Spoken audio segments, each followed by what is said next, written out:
갑진년 새해가 밝았습니다. 2024년 갑진년에는 정말 행복하고 또 건강하시고 또 정의로운 세상이 되기를 소망해 보면서 새해 첫 이야기를 시작할까 합니다. 우리 어렸을 때는 구정이라고 불렀어요. 신정, 구정 이렇게 나눠 불렀던 거죠. 1월 1일이 신정이었잖아요. 근데 명절이라는 개념은 정통성이 있어야 한다는 거죠. 우리 민족이 대대로 음력 1월 1일을 명절로 지켜왔는데, 새해라고 지켜왔는데, 이거를 갑자기 서양식 달력에 의해서 1월 1일을 새해라고 정해버린 거죠. 어떻게 보면 굉장히 당연한 것 같지만 사실 어떻게 보면 당연하지도 않아요. 왜냐하면 불편하다는 이유를 꼭 붙여요. 혼돈을 준다. 누가 혼동한다는 거죠. 누구가 혼란스러워서 우리가 대대적으로 전통적으로 써왔던 것들을 바꿔야 하느냐 하는 겁니다. 전혀 우리는 혼란스럽지 않았잖아요. 음력 1월 1일이 설날이었다는 것이 혼란스러울 이유가 전혀 없음에도 불구하고 신정 1월 1일을 정해놓고 나니까 그날이 새해 첫날이라고 서양식으로 이야기하고 나니까 혼란스러워지는 거예요. 날짜는 정한 겁니다. 각 문화권에 따라서 날짜를 계산하는 방법이 조금씩 다르고 생각하는 방식이 좀 다른데 우리는 일방적으로 서양식 날짜 개념, 숫자, 시간, 경도와 위도라는 위치, 모든 것을 서구 제국주의 시대 때 만들어진 그 규칙을 가져다 쓰면서 거기에 맞지 않으면 불편하다고 해요. 혼동을 준다는 거죠. 그래서 혼동을 주는 것은 야만이고 기준이 되는 것은 문명이다. 이게 제국주의 계몽입니다. 우리가 근대사를 배우게 되면 계몽가라는 이야기를 자주 듣게 돼요. 그래서 계몽가 하면 성각자라는 이미지가 또 있죠.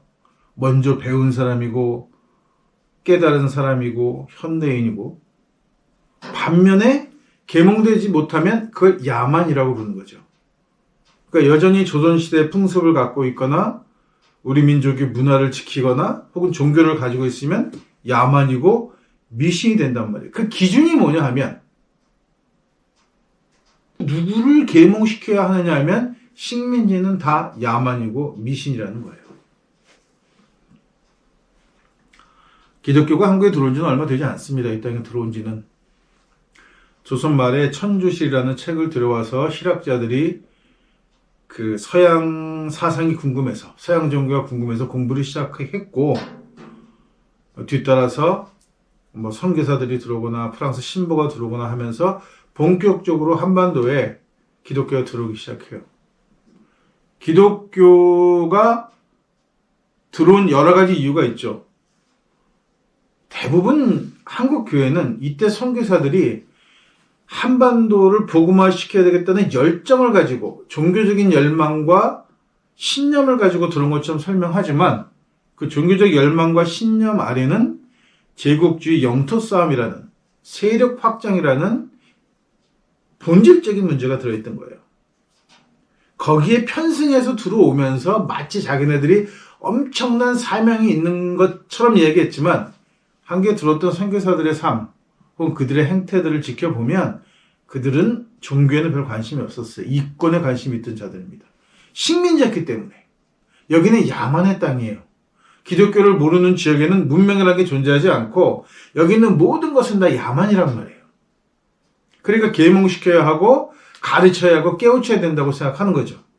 그렇게 해서 우리가 선진국이 지금 우리가 잘 살게 된 이유는 그때 계몽을 했기 때문이라고 가르치고 믿는 사람들이 태반입니다. 아직까지도.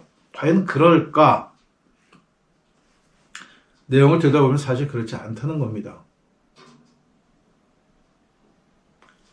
기독교 초기에 들어올 때 천주교라는 이름으로 들어왔어요. 천주라는 거죠. 하나님은 천주시다. 하늘의 주인이시다.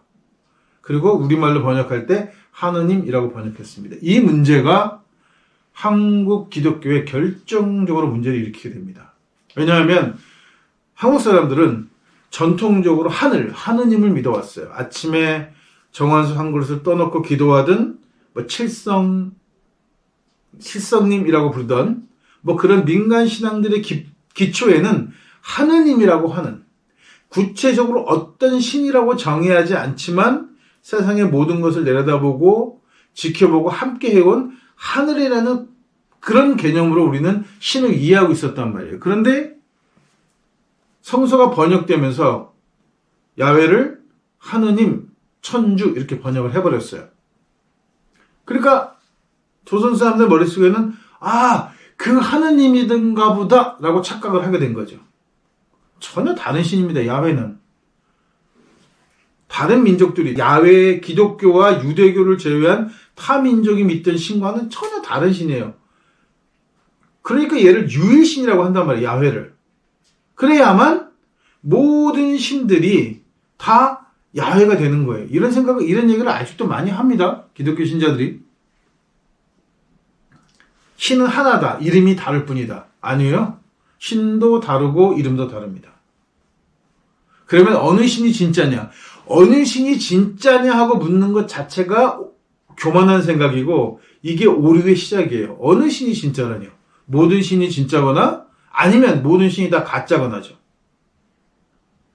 야훼가 진짜라면 다른 신들도 다 진짜고 야훼가 가짜라면 다른 신들도 다 가짜라고 얘기할 수 있어요. 그런데 야훼만 진짜고 다른 신은 가짜다?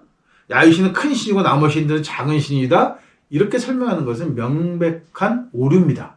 제국주의적 사상이에요. 자기네들은 선택받은 백성이고 우리는 문명국이고 나머지는 야만이고 식민지는 미신의 땅이고 이렇게 설명했던, 지금 생각하면 가당치도 않은 이 개소리가 너무나 당연하게 정의처럼 이야기되던 시절의 사건이란 말이죠. 그러니까 한국 사람들은 기독교에 처음에 들어왔을 때 그들이 하느님을 믿는 증거라고 생각했던 거예요. 야훼가 아니고. 그러다 보니까 어떤 일이 생겼냐면 하느님을 믿는 증거라고 생각하니까 한국 기독교 안에는 우리 전통 영성이 따라 들어왔습니다. 전통 영성이라는 건 그냥 단순히 우리가 무당들만 생각하니까 머리가 복잡해지는 거지, 그게 아니라 죽은이와 소통하고 그 삶과 죽음의 경계에서 교량 역할을 해주고 이런저런 이야기들을 들어주고 한을 풀어주고 또 여기서 생기는 문제들을 설명해주는 그러한 영성들이 모조리 다 한꺼번에 따라 들어온 거예요. 왜? 하느님을 믿는다고 했으니까. 그리고 이 영성이 결국은 한국에서 기독교를 부흥시키게 됩니다. 복음이 부흥시키는 게 아니에요. 우리가 마치 복음이 들어와서 이게 새로운 걸 배워서 어쩌고 저쩌고 해가지고 은혜를 받고 남녀 평등 사상이 따라 들어오고 이렇기 때문에 기독교가 환영받은 것처럼 얘기하는데 이렇게 얘기하면 안 되는 거예요. 이건 명백한 거짓말입니다. 기독교가 평등한 종교라고요? 노예 제도를 여전히 운영하고 노예 무역을 했던 종교가 평등한 종교라고? 가당치도 않은 얘기예요, 이 얘기가. 한국은 남녀 유별한데 남녀가 같이 모여서 예배를 보니까 그게 평등한 겁니까? 그래서 그게 평등해지는 거예요? 기독교는 평등, 자유하고는 아무 상관도 없는 종교예요. 폭력적이고 굉장히 차별적인 종교. 지금도 차별하잖아요. 지금도 뭔가를 새로운 걸 받아들이지 못하는 또라이들 종교란 말이에요. 이 종교, 기독교가. 근데 이게 한국에 들어와서는 이게 마치 엄청난 넓은 포용력이라도 있는 것 같아.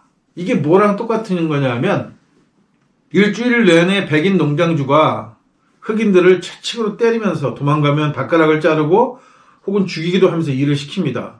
여자 노예 같은 경우에는 그 노예를 생산하는 생산도구로 생각하면서 끊임없이 겁탈을 했던 그 사람들이 일요일날 같은 교회에 모여요.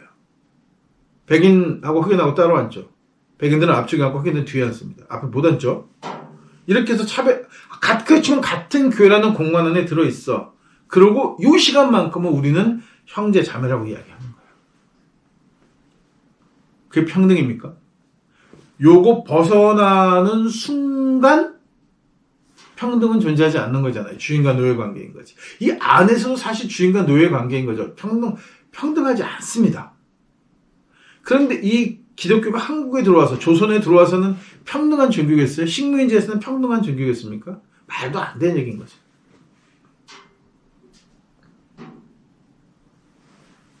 그러니까 한국의 영성이, 우리가 흔히 말하는 신기라고 부르는 이런 영적인 능력들이 한국 교회 안에서 활발하게 일어나요.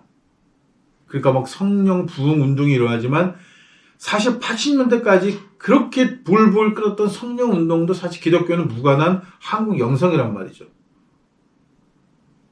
그거를 잘 포장하고 이용해서 기독교를 팔아먹은 것 뿐이지 기독교 자체는 영성이 존재하지 않아요.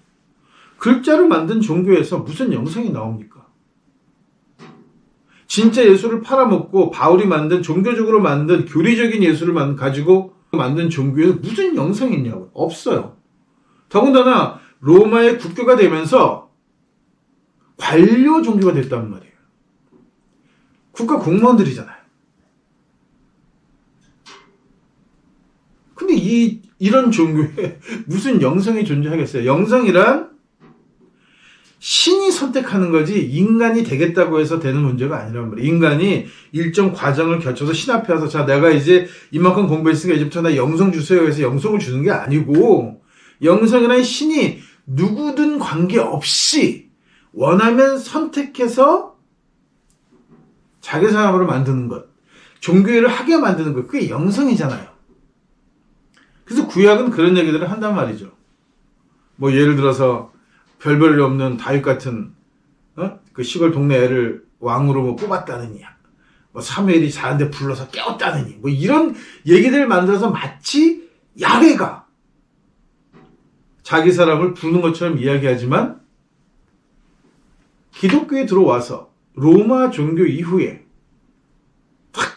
특히 카톨릭이라고 부르는 시점부터 신은 단 한 번도 인간을 그렇게 부르지 못했습니다. 없으니까. 그런 신이라는 거 원래부터 없었기 때문에 부르지 못할 뿐만 아니라 실제로 그렇게 부르려는 노력도 하지 않았어요. 부름의 노력도. 그냥 과정을 거치고 일정 기간이 되면 자기 패거리를 뽑아서 성직자를 만들어 영토를 유지하고 수도원을 하나 짓고 그 지역의 농토를 유지하고 농노들을 유지해서 농사 짓고 돈벌이하고 자기 재산 치부하고 세력을 넓히고 이런 데만 기를 쓰고 이랬던 종교지, 이 종교의 영성은 존재하지 않는단 말이에요. 그런데 로마가 점령한 타 지역들, 북유럽이라든가 이런 지역에는 원래 전통 영성들이 존재하죠. 그러니까 거기서는 끊임없이 그 영성이 일어나고, 그 영성을 기독교가 포용을 못하니까 마리아 신앙이라든가 뭐 수어 성인, 수어신 이런 거 만들어가지고 그것을 마치 기독교인 양 포장했지만 기독교와는 전혀 무관한 종교입니다. 그거는 이름만 그냥 카톨릭 안에 들어와 있는 거죠. 이렇게 해서 포용을 하고 끌어안고 있었을 뿐이지 원 기독교 자체에는 영성이 없었단 말이에요. 그런데 한국에 들어와서 그 영성이 생기겠습니까? 만일 가톨릭이 원래 자기네들 전통적으로 했다면 식민지에서 그 영성들을 끌어들여 거기서 또한 뭐 수어성이 됐던 수어신을 만들든 이렇게 하면서 그 전통 종교들을 수용해야 했지만, 서구는 식민지는 그냥 야만이고 미신이었을 뿐이에요. 그러니까 전혀 수용할 마음도 의사도 없었던 거예요. 그러니까 그냥 무시해버린 거죠. 그렇게 왜 강점기를 겪으면서 외인들의 핍박에 굴복하고 혹은 순종하고 혹은 복종하고 혹은 타협하면서 교회가 성장하는 와중에 그나마 영성을 지키고 있던 사람들이 하나 둘씩 교회에서 버티기 어려워집니다. 왜냐하면 이 기독교의 고질적인 문자 근본주의, 기독교론적인 기독교가 자리를 잡게 되면서 전통 영성들이 이제 문제를 일으키기 시작하는 거죠. 하나 둘씩 교회 밖으로 빠져나가서 이단이 되기도 하고 사이비가 되기도 합니다. 만약에 한국 교회가 그 당시에 정말 머리를 맞대고 한국에 들어온 기독교라는 종교에 생긴 이 영성이 무엇인지에 대해서 진지하게 얘기하고 토의하고 결론을 내고 정체성을 만들어 갔다면 적어도 한국 교회에서 한국 기독교라고 부를 수 있을 만한 영성은 남아있었을 거예요. 그러나 이제는 남아있지 않아요. 문자 금뻥들이 종교재판 같은 걸 하면서 전부 다 이단 사입으로 몰았단 말이에요. 영적인 걸 인정하지 않아요. 그냥 오로지 책에 써있는 글자만 읽는 것만으로 기독교라고 정의를 해버린 거죠. 가톨릭이 아니라 똑같이 개신교가 한국에서 한국인의 입을 통해서 한국 목사들을 통해서 종교재판도 그렇게 결정을 짓는 거예요. 왜냐? 공부들을 다 거기 가서 해왔으니까 신이 없는 나라에 가서 신이 없는 종교를 문자로 공부해서 학위를 가지고 한국에 들어와서 전문가인 척 했으니까 한국의 영성은 알 수 없는 거죠. 왜? 한국의 하늘은 그들을 부르지 않았기 때문에 종교인으로. 그들의 영성을 허락하지 않았는데 무슨 수로 자기네들이 영성을 이해할 수 있고 영성을 말할 수 있겠냐는 말씀입니다. 한국인의 영성은 이제 안 살아날 거예요. 기독교 안에서. 왜냐하면 기독교가 그거를 살릴 만한 토양을 갖고 있지 않고 이미 기독교는 한국 땅에서는 아무것도 살 수 없는 황무지가 되어버렸다는 말씀입니다.